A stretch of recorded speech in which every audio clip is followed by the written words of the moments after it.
everyone, and welcome to Chelsea Groton Bank's Facebook video.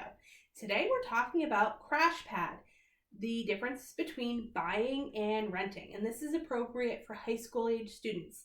My name's Miria Gray, and I'm the Community Education Officer here at Chelsea Groton Bank, and I'm going to walk you through navigating the difference between renting and buying as you guys are thinking about moving on and out and up.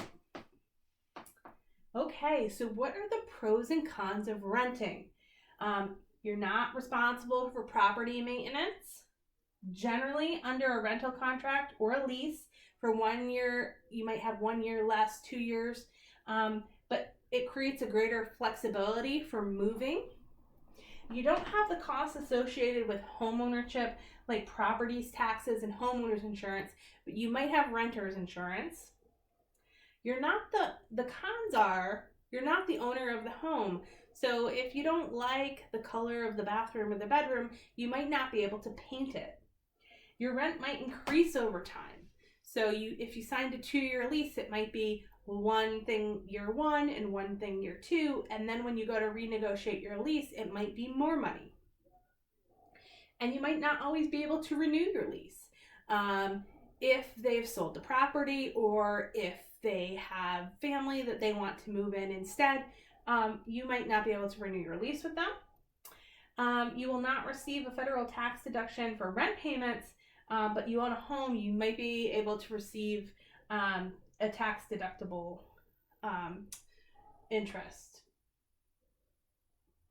So the pros and cons of now buying. The pros are you may build equity, which is the value of the home versus the debt that you owe. So after you pay on your home for a while, you'll see that you own a percentage of that home. So that is equity that you own in that home. So when you go to sell that house, that money comes back to you. Once you pay the mortgage in full, you own the home. It's yours. So if you signed a 15-year mortgage, in 15 years, you own that house. And when you go to sell it to move to somewhere else, you get the full cost of that home back to put down on your next home. Your income tax may be reduced because mortgage interest and property taxes are generally tax deductible. So that's a pro. But some cons are you'll have to purchase homeowners insurance and possibly other insurance such as flood insurance. Those costs are generally rolled into the cost of your mortgage payment. Buying a home requires more cash up front and a larger down payment.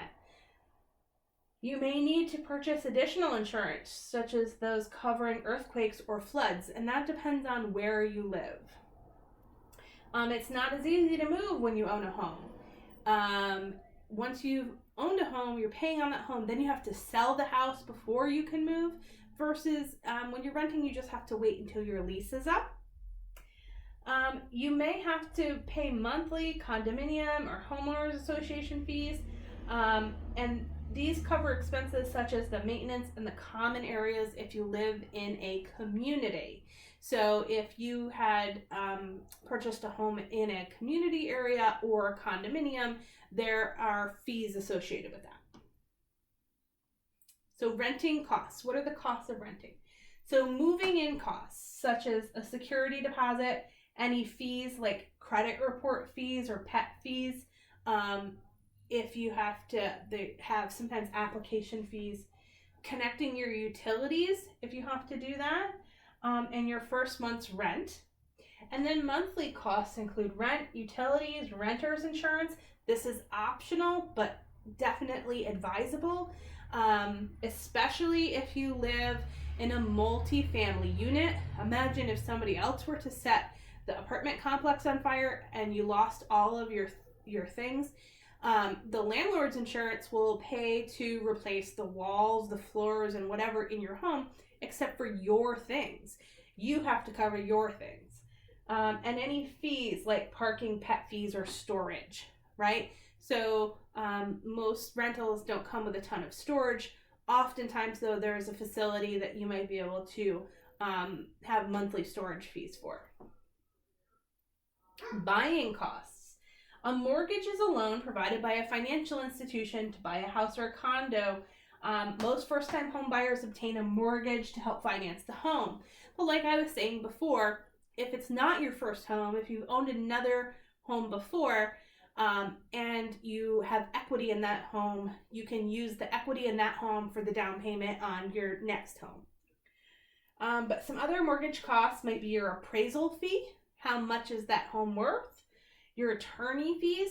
There's a lot of paperwork that needs to get signed when you buy a home between you and the bank and real estate agents and the former owner and the new owner. So you need to make sure that you have an attorney in on that to look over all of the paperwork. Mortgage and homeowners insurance and property taxes. All right, housing needs.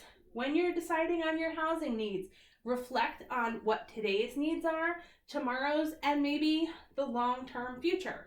What I need in a house today might not be what I need in a house 5 years from now. So think about what that is.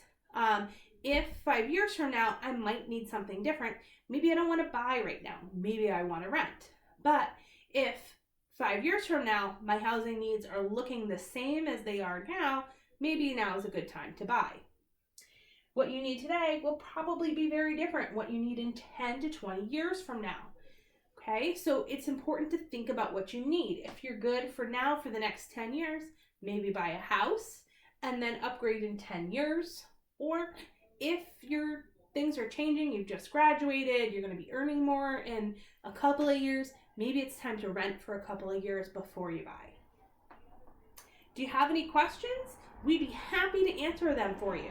Feel free to drop us a question in the comments below and we will get back to you on that. Have a great day and we'll see you again. Bye-bye.